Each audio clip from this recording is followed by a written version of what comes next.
Hi, everybody, and welcome to Reed's Reads, Spider-Man Crawl Space Edition. Check us out at thespidermancrawlspace.com. Well, I'm here, of course, to review the most latest issue of Amazing Spider-Man with issue 47, aka 941 here, by Zeb Wells and art by Todd Nauck. That's right, we have everybody from the Young Justice in DC and other amazing parts, including a couple issues on Sensational Spider-Man back in the 90s doing the artwork. And I have to say, it's very welcome. So where do we get in this two-part that brings back, of course, Chasm and All Hallows Eve, better known as Ben Reilly and Janine Vaughn. Well, let's get into the pros. First of all, I'll go right into it. Todd's artwork is just fantastic. It just works.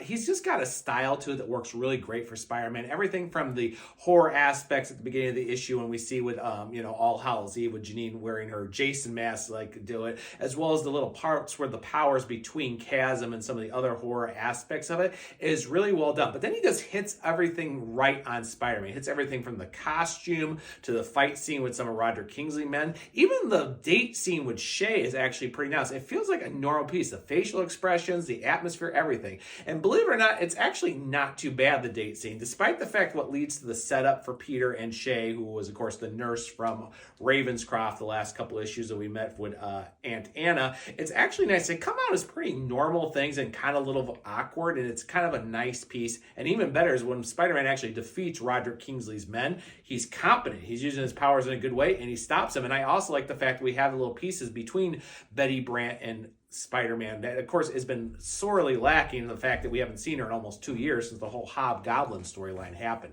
It's a really nice piece and works, but after that, this issue kind of just goes, it just kind of goes downhill. Going into the cons, number one is the fact is, of course, the big revelation that the Queen Goblin is behind everything for Ben and Janine to actually take out Peter's memories out of the Wrinkler's device and put them back into Ben. First of all, it makes no sense. Another thing is we're still dealing with the fact that of course, Ashley Kaffa here, or the clone of her, is still the Queen Goblin. Even after the sins of Norman Osborn have been taken away, the fact that she got what she wanted with Kraven the Hunter, she's still being insane, crazy, and I just gotta do it because I'm the Queen Goblin. I'm so insane. But yet she go after Maxine Danger? No. Doesn't she say, hey, guys, Beyond screwed us both up, guys. Let's go take them out. Okay. Also, the fact that Ben still is just acting off his. He's like, as long as I get my memories from Peter, I'm good to go. Though they've been offered to him 3 times now, and he won't take it. It doesn't really make sense. It's trying to be the plot. Also, the fact that Aunt Anna, of course, set up this date with Shay, and Shay, of course, figured out it was a piece. But basically, it turns around with saying, oh, yeah, you know what? My favorite aunt, almost like my favorite niece, almost like a daughter to me. You know what? She didn't treat her ex-boyfriend, which we know is her husband, correctly. And, I'm going to set her up with this nurse that's been really good to me over in Ravenscroft. What? And the fact that both Peter and Mary Jane kind of didn't realize this was a setup, but yet Shay did.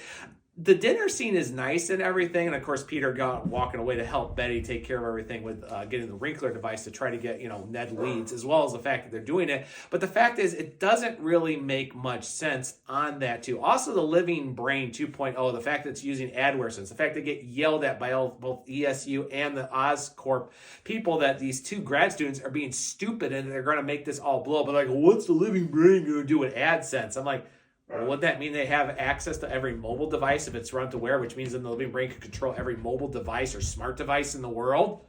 No, that can't possibly it. Oh, but that kind of sounds like the adware little assassin thing that's going on over in the the Jackpot Black Cat miniseries. Hey, let's steal that plot. No. It doesn't have the problem. Also, it feels like we're kind of getting pushed over here. You can tell that Zeb Wells is trying to get his stories out. I mean, while we're not having the official word about his final issue, this feels like, as they say, the old toys are getting back. Now, the fact that we're covering everything with Betty Brant and Ned Leeds, of course, the Hobgoblin and the Wrinkler device, and the fact that everything with Kingsley got happened over in Morales' own book, it does look like that they really are trying to wrap all these storylines. I mean, we're still rumored to issue 60, but it's looking pretty awesome, especially with the next 2 issues with, of course, the big battle between Peter and, of course, Betty Brant against the Queen Goblin, Chasm, and, of course, All Hallows Eve, and then the upcoming vampire issue for the, of course, Bloodlines piece coming up here next month. It's actually not a bad issue, but this feels like an issue that is trying to wrap up stories while dealing with storylines we really wish were just forgotten, like the Living Brain 2.0. And of course, we don't really hear any much what's going on with the Sinister Six, so that storyline is just waiting, but we know Norman is slowly cracking up behind the scenes. It's an okay issue. It's nothing really great, but between the artwork and actually some of the study flow, it works as an issue. I'll actually give it a C. Not bad. It actually is enjoyable. Like I said, Todd Nauck's art just does the best. And the fact that we see Spider-Man being competent, we see an awkward Peter Parker that isn't heavy-handed. But however, the plot's getting to the date night, everything with the characterization between Aunt Anna setting this all up, and of course getting everything set up between Ben and Janine and the Queen Goblin. It feels so forced, and we know that it's going to end well, as we know All Hallows Eve will go to the vampire crossover next month, and the fact Ben will be heading over to deal with Kane over in the miniseries, dealing with, of course, Freak and Druid from the Deviants with more mind control. So it's okay. It's not bad. So C it is. And really, that's all I have to say. So that's it, everybody. I'm going to be off for about, of course, 2 weeks, and then we'll, of course, be back for the next issue for this, of course, conclusion of storyline, of course, as well as Ultimate Spider-Man number 4 as we get ready. You know, the excitement in my voice. So if you want to know more about the upcoming issues for Spider-Man and our satellite titles and more, come out and check us out at thespidermancrawlspace.com for all your latest news and reviews from all of us wonderful, amazing people. And, of course, check out our podcast and live and everything. And think about subscribing to the Patreon to get wonderful rewards and events for upcoming pieces here for the Crawl Space. And with that note, guys, I'll see everybody in a couple weeks on the Crawl Space.